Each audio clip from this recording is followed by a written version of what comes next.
نشان یا اینجا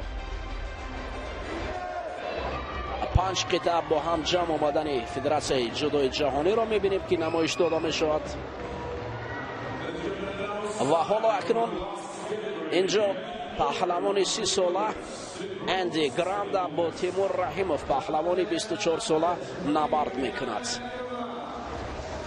در وزن جمع 100 کیلو بهره به دست آوردن نشان برنجی اول. این رقابت را بن زوی از اسرائیلی داوری میکند. من میخواستم که نبرد تیمور را با مصرع‌های زرین آغاز کنم. تیمور، ننگ تو نیروی توست، زور 10 انگشت تو بازوی توست. ننگ بین ما پرچم افرازی بکن، دیده امید ما بر سوی توست. این مصرع‌های زرین به خاطر همین تیمور رحیمی است که قدم زنان به میدان وارد میشد. بسیار آرامانه قدم میزند، بسیار با یک آرامی به میدان میبراید و اکنون رقیبی یک تک سفید یا جداگی سفید به بر کرده است. گراندا اندی از کوبا مبارزه بهره به دست آوردن همین نشانه که در روی تاتامی ما درخشی را میبینیم. اکنون تیمور رحیموف پهلوان تاجیک جداگی کبود یا یک تگ کبود به بر کرده است و گراندا کوبا باشد با یک تگ سفید به میدان برآمدند. حالا اکنون در حال آنها با هم آمدند، یک لحظه با هم بودند و از هم دور شدند. گراندا بسیار قوی است. حالا تیمور رحیموف دست چپ رقیب را مستحکم داشته است و کوشش بهره پیدا کردن گریبان رقیب دارد، ولی رقیب پهلوان کوبگی گریبان خود را میپوشاند. پوشاندن گریبان معنای چی دارد؟ یعنی برای رقیب این کار ندادن گریبان. اینجا داور بسیار ماهرانه اولین شده را برای گراندا نشان میدهد. تیمور میتوانست که گریبان رقیب را پیدا کند، شاید یگان عمل اینجا انجام میداد. اکنون بالاخره آزادانه تیمور رحیموف گریبان رقیب را داشت. همین شکل گراندا گریبان تیمور را پیدا کردنی است و گریبان پیدا میکنند. هر دو با یک شیوه گشتین میگیرند، ولی اینجا باید عمل اجرا شود. حالا تیمور آرامانه اطراف رقیب چرخ میزند. گراندا در این رقابت بر مقابل تیمور قدر سراسیمه و گشتین نمیگیرد. هر دو آرامی را پیشه کردند. حالا تیمور جهد دارد تا گریبان از دست رقیب برکند. باز ببینید پهلوان کوبا این نوبت هم برای تیمور امکان نمیدهد که نزدیک شود. حالا دوباره شدا برای پهلوان کوبا باید داور نشان دهد، اما به هر دو شدا نشان میدهد.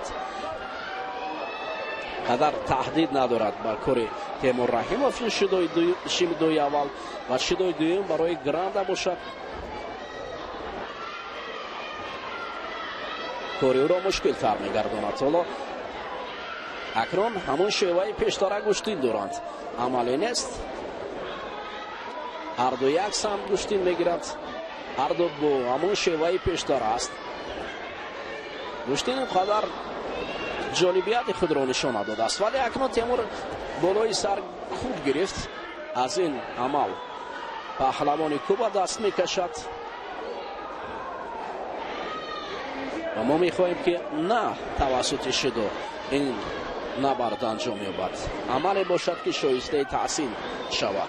مخصوصا تیمور رحیموف باید اکنون موقع خود را خوب کرده است و حالا امکانیت دارد برای اجرای عمل. ببینید حالا طرق پای تیمور رحیموف رقیب هم از این سمت هجوم میکند. گراندا باشد طرق انگشتان.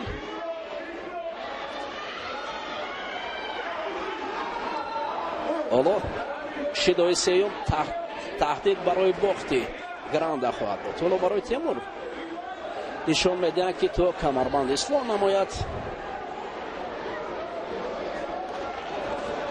ولی شدای سیوم کنسول که مکی است. دوستان عزیز، هرچند اینجا تکنیکایی نبود ولی نشان برنجی از تیمور رحیموف پهلوان تاجیک به وطن می آورد. نشان برنجی گرندسلم برای تیمور رحیمов پهلوان تاجیک شایسته بود. این نشان است که تیمور رحیمов رو در نبرد روبروی گراند آینده سرفراز گردانید و او از این نشان برنجی اکنون افتخار میکند. حالا مخلصان هم او را استقبال در این راه رو هستند و تیمور رحیمov که آخرین مراتب از گرندسلم باکو با نشان نقره برگشته بود. دوستان عزیز، همین تیمور رحیمov است بسیار آزادانه. ما از اون نشان طلا را حتی منتظر بودیم، ولی این نشان برنجی برای او شایسته است. اکنون